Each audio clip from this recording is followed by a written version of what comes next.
church at Corinth. And most of the time when we think about Paul writing a number of letters to the church at Corinth, we think about 1st and 2nd Corinthians, but that's not all of it. Because Paul refers to letters that he had written to them before and questions that they had written to him, which he answers in the correspondence in 1st and 2nd Corinthians. So the only problem with that in the minds of some people is, well, the things that Paul wrote before are inspired also, and if we don't have all of it, we don't have all that God would have us to have. And I do not believe that's the correct assumption. We need to understand that the Bible not only was guided far as the inspiration of the words of that which was written in the pages of God's book, but also it is by God's good providence that we have that which is preserved for us, and that which we refer to as the canon of the New Testament and the Old Testament, the standard, the books that are there. All right. If you look in your book today, we're going to begin with last week's lesson, which we did not cover because we had a missionary here, and we'll talk about the 18th, the truth triumphs, and then we'll move on to this particular lesson that is designed for this week.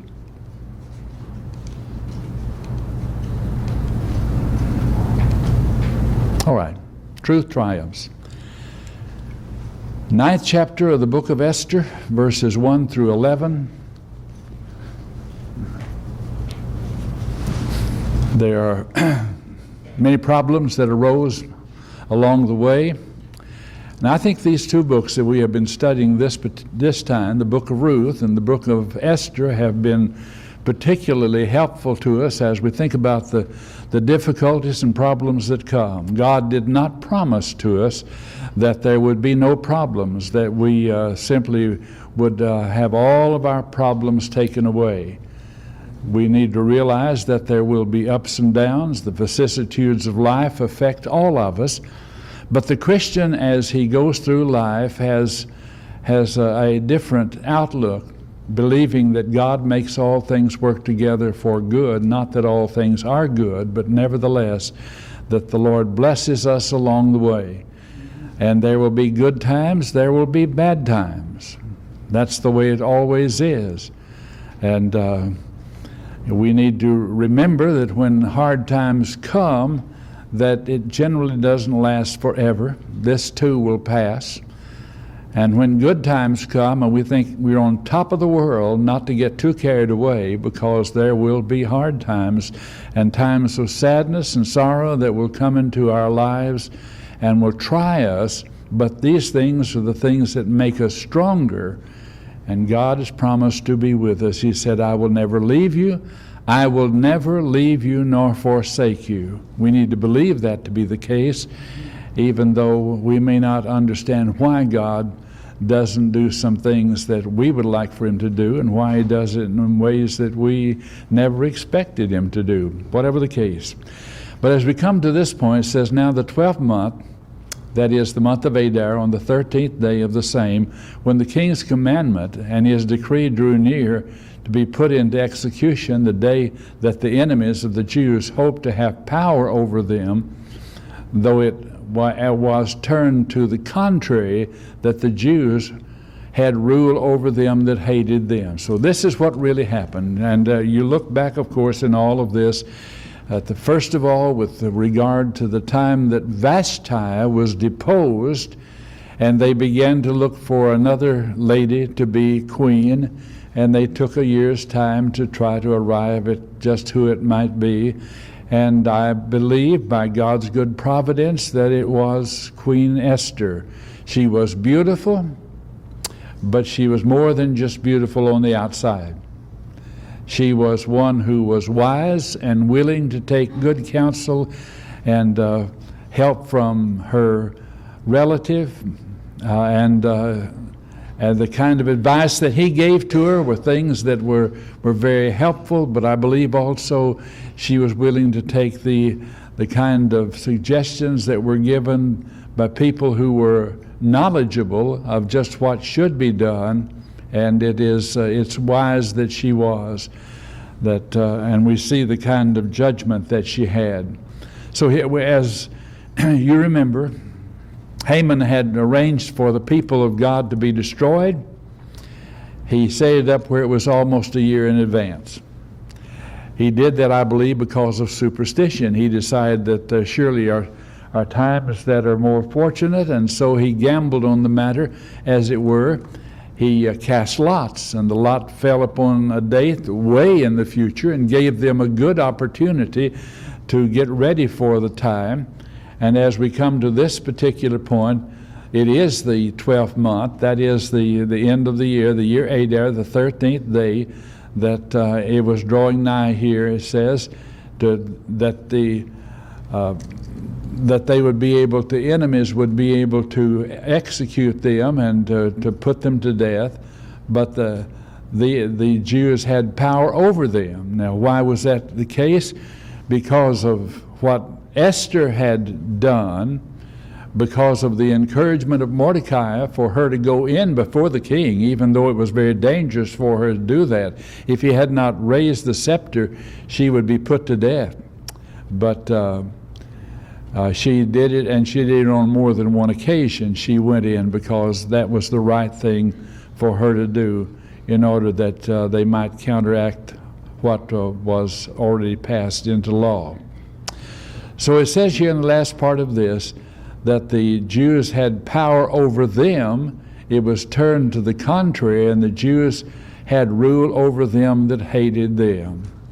It is a remarkable thing that brought it to that particular point. The Jews gathered themselves together in their cities throughout all the provinces of the king Ahasuerus to lay hands on such as sought their hurt, and no man could withstand them, for the fear of them fell upon the people. This is really extraordinary situation. 127 provinces. This is a worldwide empire, and there were a lot of people that did not like the Jews. And Jews were God's chosen people.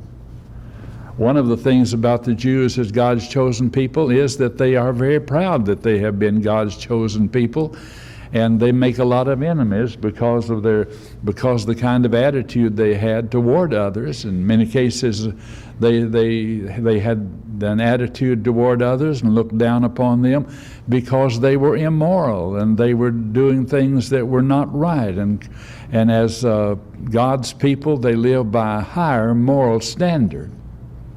Not perfect. Jews were far from being perfect, but nevertheless, they had an attitude, and that attitude didn't always make them popular with the people round about them. But as we move on in this, he says that it came to the point here at this particular time that those who hated them were ready to do what they could to destroy them, but it turned out the opposite direction. The Jews, what did the Jews do? They gathered themselves together in their cities. In other words, they came together in order to defend themselves. If they had been divided, it would have been easy for groups of their enemies to seek them out and to put them to death, but they gathered themselves together in their cities throughout all the provinces of the king Ahasuerus to lay hands on such as sought to hurt them. They identified their enemies. They knew who their enemies were, and rather than let the enemies come and destroy them, we find that they were able to go out and defend themselves against them, not just in a defensive mode, but they knew who their enemies were, and they went out, and rather than just being defeated by them, they defeated their enemies. No man could withstand them, for the fear of them fell upon all the people. Do you remember the statement made by the wife of Haman?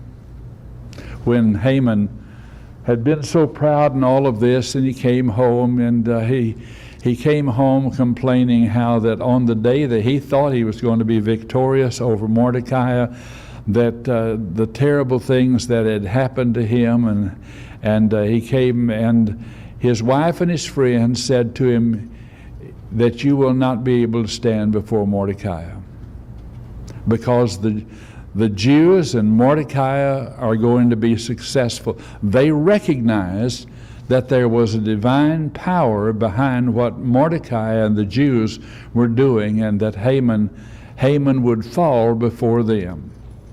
So not only did that knowledge become apparent to Haman and to his wife and family, but it became apparent to other people, and says the fear of them fell upon all the people. Part of this is because Mordecai had been elevated to such a high position. He was in such a prominent position. He was in a position not only to help to save the people, but in doing all of this, there were those throughout the entire kingdom, everywhere, that realized the great influence that Mordecai had. Now, when a person is powerful and has a great influence as far as the government is concerned, what does he also generally have? He has a lot of friends out there that want to be his friends because they are afraid of him, afraid of what he may do. And there were a lot of people throughout all of these provinces who knew of the elevation of this individual to high position of power, and they wanted to do things that because they were afraid of him, and they were afraid of the Jews, because it was apparent that that God was blessing them, whether they would have put it that way or not. Nevertheless, they realized that this was something that they needed to recognize. And all the rulers of the provinces and lieutenants and deputies and officers of the king helped the Jews because they loved them? Not really. Wasn't that they loved them? Because of the fear of Mordecai fell upon them. Now, Mordecai was a wonderful guy. Haman was a jerk, as all of us are well aware. He hated the Jews. He hated Mordecai. Really, he wanted to destroy all of the Jews because he hated Mordecai so very much. He was so jealous and so envious and so proud and arrogant and all of these things that it brought his destruction. But on the other hand, Mordecai, humbly doing what God would have him to do, has been elevated to his great position, and the fear of Mordecai fell upon them. Not that Mordecai was mean or vindictive or any of those things, but Mordecai was great in the king's house, and his fame went out throughout all the provinces. For this man Mordecai waxed greater and greater. We don't use the word waxed very much, do we? Unless you're talking about we waxed the car or waxed the floor. Or what does the word waxed mean? It means to increase. We say that the moon is waxing. It means it's getting larger. Does the moon really get larger? No, not really, but it becomes a full moon or it becomes a new moon. And as it gets bigger to become a full moon, we talk about that as the waxing of the moon. On the other hand, the waning of the moon as it goes the other direction.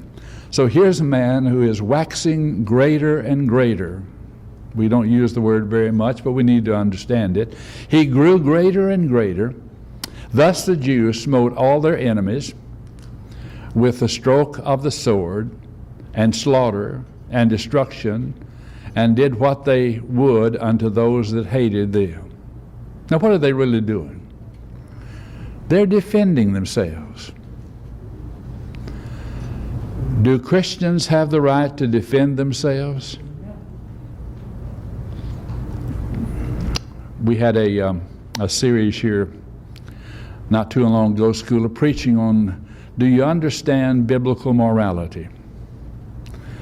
And while the Bible teaches that we are to turn the other cheek, There is the matter of the ability ultimately to defend oneself. We have a tendency to say, well, if I was in that situation, this situation or that situation, I know what I would do. I'm not sure what I would do. You know, if some crazy-looking person were to come into your house, break into your house, and with wild eyes and just a crazy look on his face says, "Where's your wife?" Would you just shrug your shoulders and say, "Well, she's back in the bedroom, I think"? I don't know what I would wind up doing. I hope that I wouldn't kill anybody, but I certainly would not be passive in a situation such as that.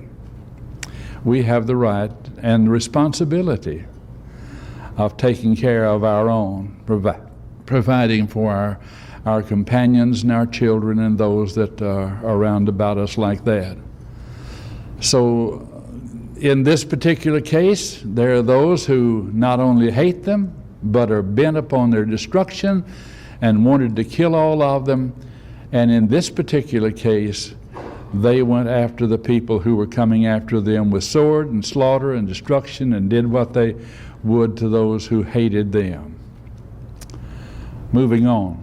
And in Shushan, the palace, the Jews slew and destroyed 500 men. That's just a beginning.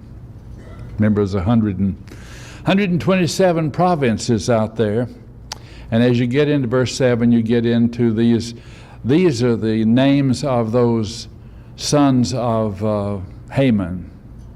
And it's interesting that they are named individually as it comes down through the 10 sons of Haman, as verse 10 says, the son of Hammedatha, the enemy of the Jews, slew they. So they went out, and not only had they been able to get Haman put to death, but as we come to this point, they get these 10 sons, and that's important.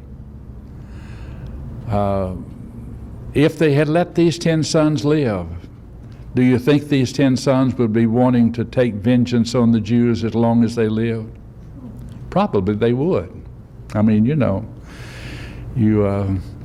when you kill a member of the family like that, there are those who would really be upset. The feuds of the McCoys and the Reckless Mountain Boys that you see on television really get back to somebody getting somebody, and then all of these things that happen. So here is a blood feud. I think Haman's really goes back to the time that Saul, who was of the tribe of what? What tribe was he from? Benjamin, right. Tribe of Benjamin. King Saul was tribe of Benjamin.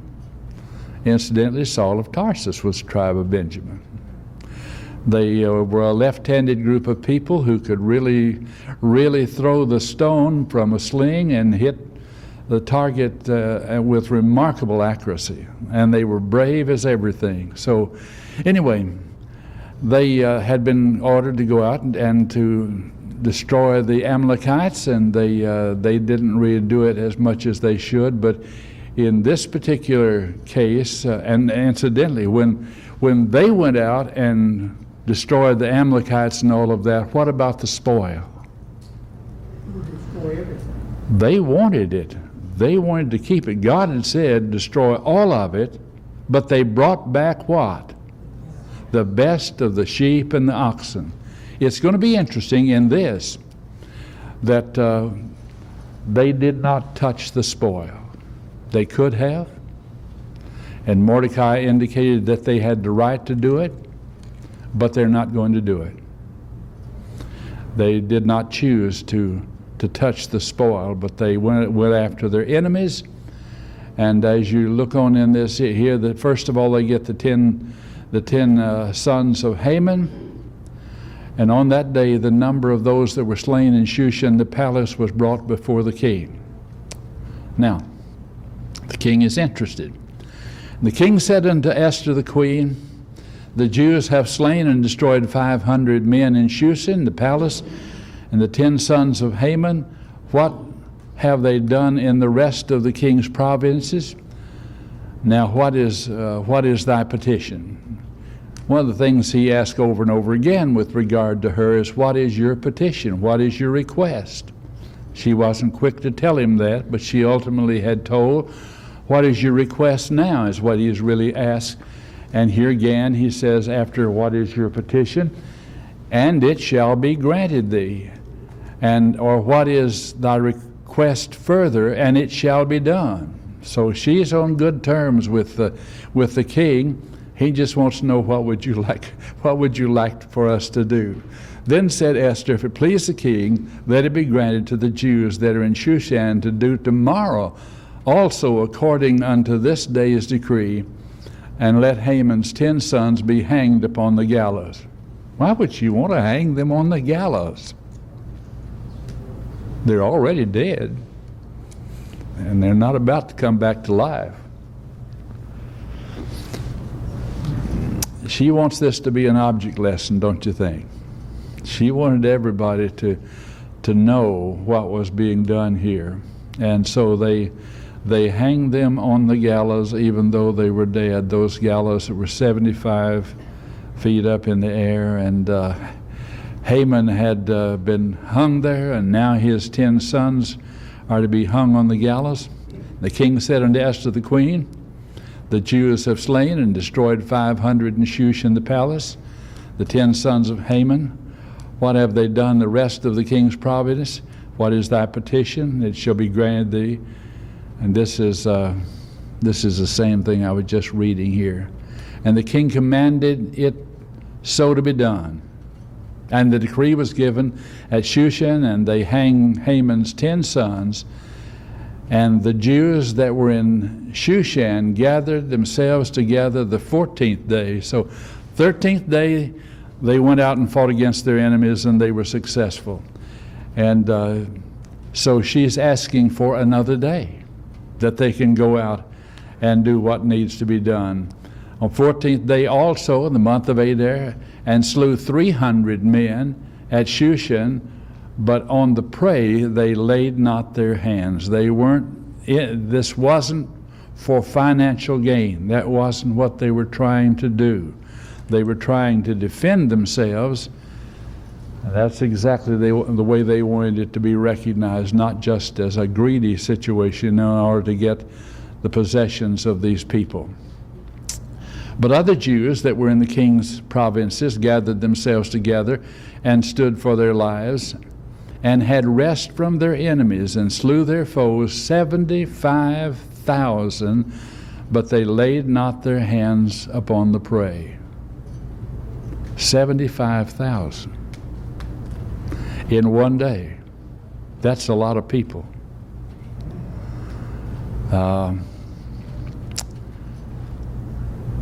I've been a Civil War buff for a long time, and I've been interested in just what happened. It was a bloody, bloody, terrible war. Absolutely terrible war.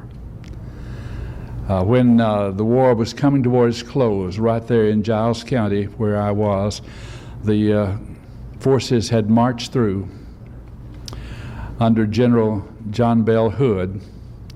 The Confederate forces had marched through toward Columbia and then on toward Franklin, and there was a tremendous slaughter there that you don't hear much about. You hear about Gettysburg and all of this. The war was winding down, and people were weary of the war. But General John Bell Hood, even though he was a relative of mine by marriage, was one of the dumbest generals that ever ran the Confederate forces. He did not make good grades when he was at Annapolis, and not only did he not make good grades there, he did some of the dumbest things ever. When he criticized over and over what was being done at Atlanta, they put him in charge of it, and he immediately lost the battle and lost Atlanta. And then he marched toward Tennessee with the army toward toward Nashville, and he came here to Columbia. And the house still stands where he stood there and with his generals and called them cowards, as it were, and urged them to go out and fight and to walk across a field about 500 yards while the Union forces had dug in behind fortifications. They were dug in and protected. His army went across there and marched right into the teeth of the battle, and he lost 5 generals that day in just a few minutes. It was in early evening. And there is a picture of this that I saw a number of years ago. 5 generals, great, good men, courageous men, lined up on the porch there of a building a house that still stands. It's called Carnahan. But beautiful big porch there, and they were lined up there dead with handkerchiefs over their faces. This was tremendous defeat.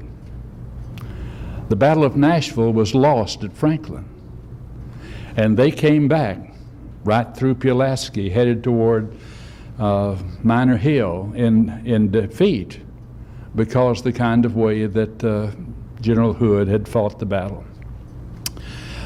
But what happened really was, while there were very few Union forces that were killed that day, 10,000 Confederate forces were killed in less than an hour. That's the kind of thing it was. Now, I say all that to say, 75,000 in one day. That is a lot of people to lose in one day. But that's what happened on this particular case. Of course, it wasn't any one location. It was all through the empire. But the Jews took this very, very seriously. And here, the 75,000, but they lay not their hands upon the prey. It was not about the matter of the money and the possessions. On the 13th day of the month of Adar, and on the 14th day of the same, they rested and made it a day of feasting and gladness. Now we're getting to the point. They're going to set up a holiday here. Yes, Bobby. If the math works out right, if there was 125 provinces, I'm not going to try to do it exact. If you divide 100 into 75,000, you get 750 of them. Okay. So if there was 25 and 700 people probably killed in each location, just like you said. Right. They had their enemies. Nothing exact. You know, the thing about the Civil War, with all that destruction and with all the battles between the Union Army and the Confederate Army, there were more, I believe this is correct, more men lost in the Civil War due to disease and infection than there were by bullets. Oh, absolutely. If people were wounded and infection set in, they saw a leg off, and the person, no antibiotics, and it just was not a good situation.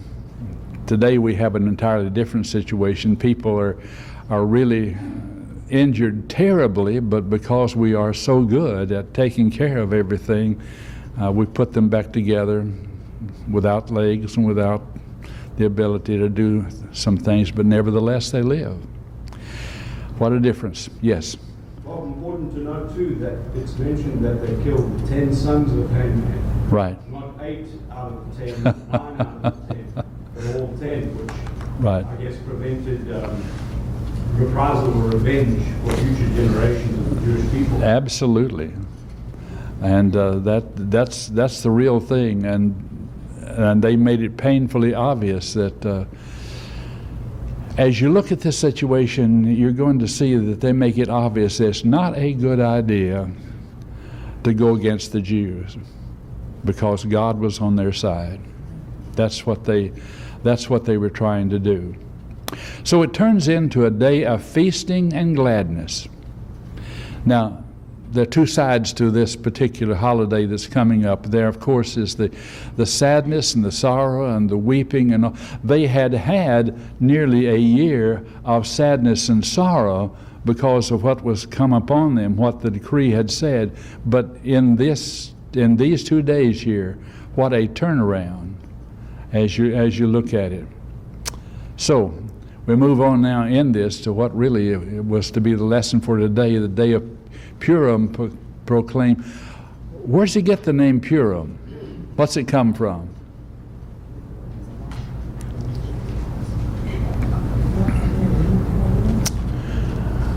Remember the casting of lots? The word for casting lots was pur, P-U-R. And that's what he did. He wanted to cast the lots to find out what would be a good day. And he found out, according to casting lots, that this day of Adar, the 13th day of Adar, would be a terrific day for him to go against the Jews. It didn't turn out so good, though, did it? Anyway, that's what they take. They take that word because of what he did and turned it into the name for this.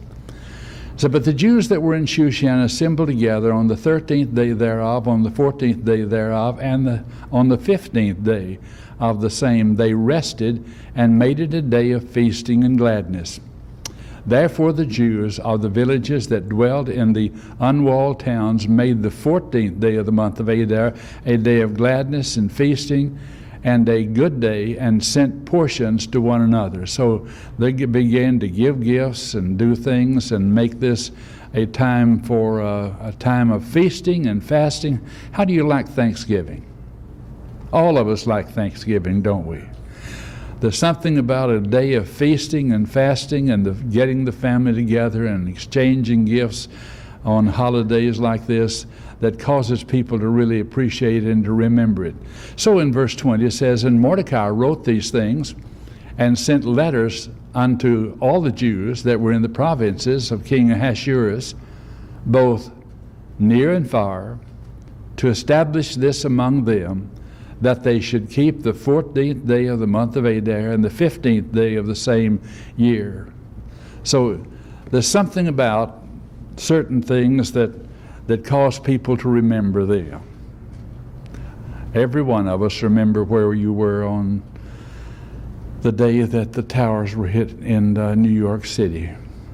I remember it very well. I remember where I was the day John F. Kennedy was shot. I remember where I was when Pearl Harbor was struck. I know I'm beginning to date myself. I'm not old enough to remember that, but anyway. We remember certain things because they indelibly print themselves on our minds.